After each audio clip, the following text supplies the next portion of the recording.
ओम शांति। आप सब खुश है। आज हम देखेंगे बहुत इम्पोर्टेंट टॉपिक।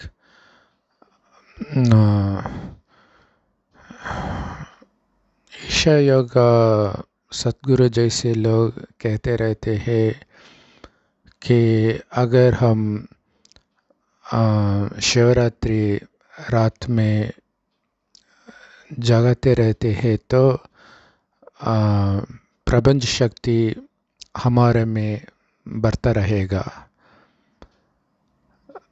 लेकिन इसमें कोई सच नहीं है, क्योंकि आप कुछ वेद में ये बात नहीं है। अगर पादरी लोग कहते अगर आप क्रिसमस रात्रि में पूरा जगाते रहेंगे तो आपसे प्रपंच शक्ति बढ़ता रहेगा। आप क्या सोचेंगे? वो सब क्रिश्चियन लोग मानते हैं। इसके बदले वो लोग पादरी लोग के पास जाकर पूछेंगे बाइबल में कहाँ है वो बात। वैसे मुस्लिम लोग भी अगर कोई मुस्लिम नेता कहते हैं कि अगर हम रमलान माद में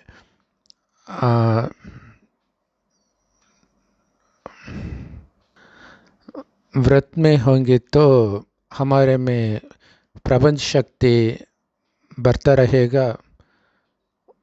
मुस्लिम लोग भी पूछेंगे कुरान में कहाँ है वो बात। लेकिन हिंदू लोग कभी ऐसा नहीं पूछेंगे। पता है क्यों? क्योंकि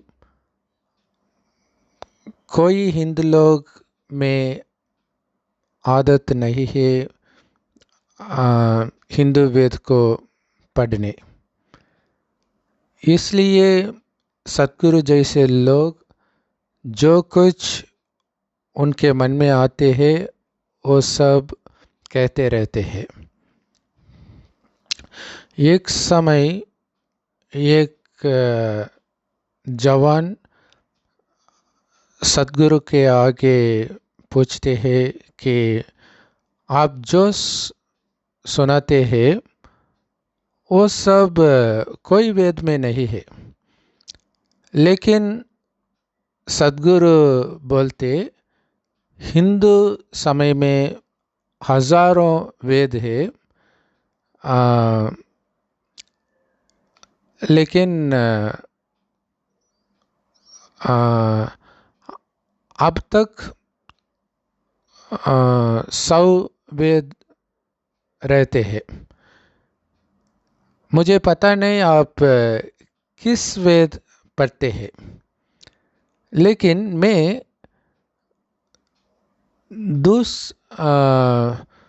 बाहर रहने के वेद नहीं पढ़ते। लेकिन जो वेद मेरी में अंदर है वो है मैं बोलते रहते हैं।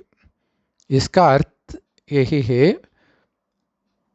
जो कुछ सतगुरु बोलते हैं वो सब झूठे हैं।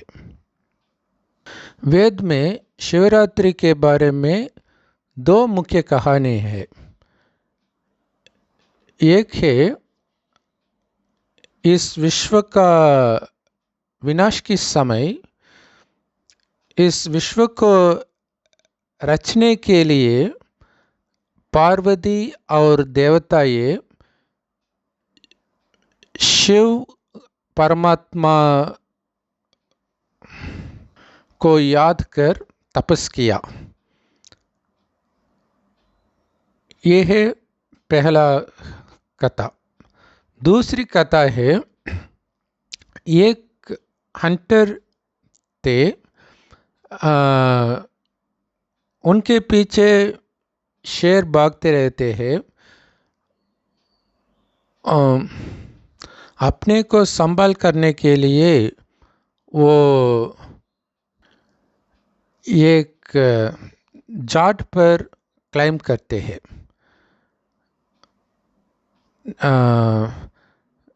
पूरी रात्रि वो शेर जाट के नीचे खड़ा था। ये हंटर पूरी रात्रि वो जाट के पत्ते लगाते डालते रहते हैं, लेकिन उनको पता नहीं वो जाट के अंदर एक शिवलिंग है। इसके कारण वो हंटर दूसरे जन्म में एक राज कुटुंब में पैदा होता है। ये दो कहानियां में सच है। मेजॉरिटी हिंदू लोग जानते हैं वो दो कहानियाँ। सतगुरु जैसे लोग को ये कहानियाँ भी नहीं जानते हैं, फिर भी वो लोग सारी विश्व को विश्वास कराते हैं कि अगर हम शिवरात्रि में जगाते रहते हैं तो हमारे में प्रपंच शक्ति बढ़ते हैं। हम देखेंगे पहला कथा। इस कथा के अनुसार पार्वती देवी देवलोक के साथ तपस में है इस दुनिया को रचने के लिए। लेकिन बराबर क्या हुआ है ना, ये है 5000 के कल्प चक्र। आखिरी 100 वर्ष में शिव परमात्मा आते हैं एक बूढ़ा के धन में। वो बूढ़ा को शिव परमात्मा ब्रह्मा कहते हैं। उस ब्रह्मा धन के आधार पर शिव परमात्मा ये ज्ञान देते हैं जो हम सारे ब्रह्म कुमारी विश्वविद्यालय में सीख करते हैं। वो ज्ञान को मुरली सुनाते हैं। वो मुरली का सार यही है। इस कल्प में पहला आधा कल्प में इस दुनिया हेवन था, स्वर्ग था। दूसरा आधा कल्प में ये दुनिया हेल हो गया। इसमें है हम अब। लास्ट 100 वर्ष में शिव परमात्मा आता है और बताते हैं किस कारण के हम हेल में है। क्योंकि परमात्मा इस दुनिया को स्वर्ग रचाया है, लेकिन अब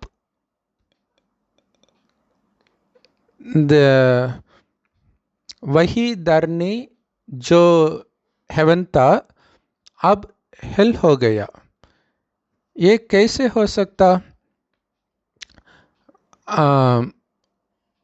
हम जब हेवन में थे हमारे में कोई विकार नहीं, ना कि काम, ना कि लोभ, ना कि क्रोध, ना कि ईगो, ना कि अहंकार।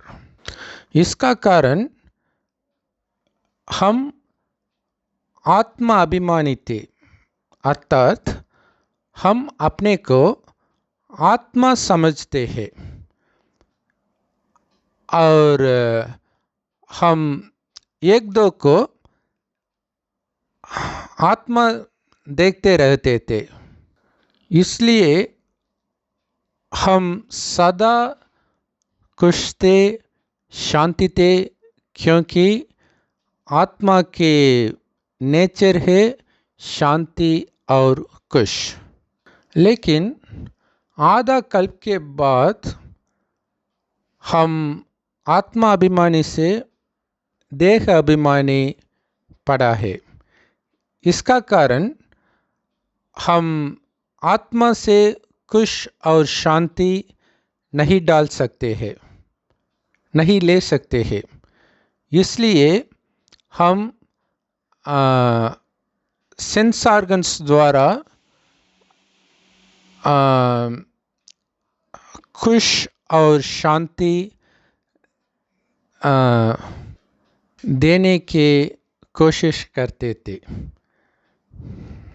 इसका कारण हमारे में 5 विकार काम, क्रोध, लोभ, अहंकार और लगाव पड़ा हुआ।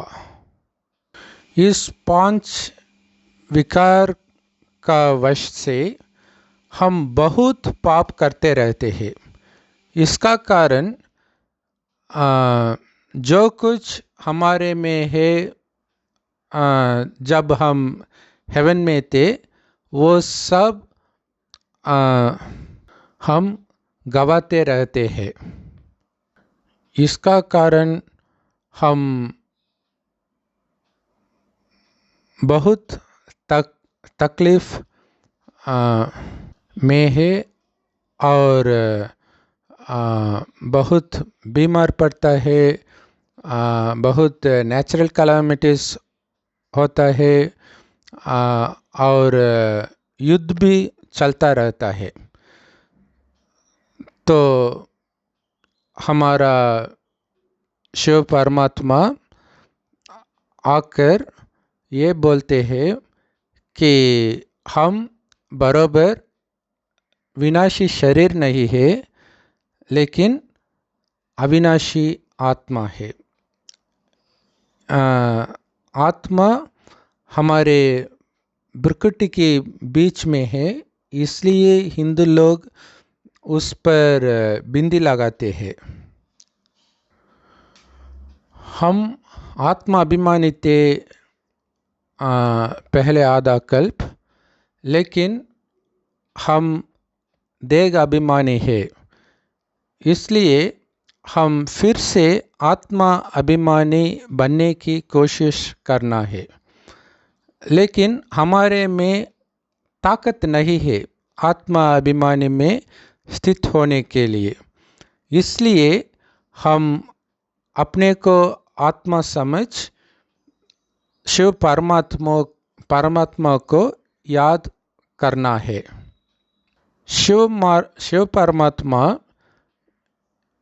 ये सितार मिसल है, हम आत्मा भी एक सितार मिसल है, लेकिन बहुत छोटी, हम भी बहुत छोटी है, शिव परमात्मा भी बहुत छोटी है, वो भी एक आत्मा है। आत्मा और शिव परमात्मा के अंतर यही है, हम जनन मरण के चक्र में आते रहते हैं, लेकिन शिव परमात्मा इस जनन मरण में चक्र में नहीं आते हैं। फिर भी सिर्फ शिव परमात्मा के पास है एक पूरा ज्ञान, इसलिए शिव परमात्मा भी एक शरीर लेना पड़ता है, लेकिन हमारे जैसे वो गर्भ में नहीं आते हैं, लेकिन एक बूढ़ा शरीर में प्रवेश कर ये ज्ञान बोलता रहता है। तो बराबर में शिव परमात्मा ही बोलते हैं हम कैसे योग कर सकता है। शिव बाबा के याद में रहते हैं ही योग है। पत्नी जैसे हम सब आत्मा परमात्मा को याद में पड़ा है, इसलिए हम ही कहते हैं शिव की पार्वती। बाप शिव परमात्मा आते हैं कलयुग के अंत की 100 वर्ष पहले और बोलते हैं हम अविनाशी आत्मा है, लेकिन आत्मा जब हेवन में थे वो बहुत पावन थे, लेकिन अब बहुत पतित है। इसलिए हम परमात्मा को याद करने से हमारा में जो काद है वो निकलते रहते हैं। शिवरात्रि का अर्थ है शिव का जन्म मनाने है, लेकिन इसका जन्म साधारण लोग के जैसे नहीं है, इसलिए उसको शिव जयंती नहीं कहा जाता है। इसके बदले हम कहते हैं शिवरात्रि, क्योंकि जब शिव परमात्मा आते हैं तब पूरी दुनिया कलयुग का रात में है। उस रात में शिव परमात्मा आते हैं, इसलिए इसका जन्मदिन हम शिवरात्रि को मनाते हैं। इस कारण भी नहीं समझते सतगुरु जैसे लोग जो कुछ आते हैं उन मन में वो बोलते रहते हैं।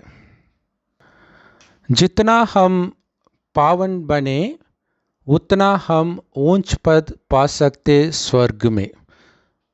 तो दूसरा कहानियाँ भी यही बोलते हैं ना, वो हंटर उस रात पर जगाते रहते पत्ते को डाल सकते हैं शिवलिंग पर, इसलिए वो दूसरा जन्म में एक राजकुटुंब में पैदा होता है। वैसे हम भी हम जितना पावन कर सकते उतना ऊंच पद भी पा सकते स्वर्ग में। ओम शांति। इस शिव परमात्मा का डायरेक्ट नॉलेज मिलता है सब ब्रह्म कुमारिया ईश्वरीय विश्वविद्यालय में, और बहुत वेबसाइट और यूट्यूब चैनल पर भी आप मिल सकते हैं बाप का डायरेक्ट ज्ञान। ओम शांति।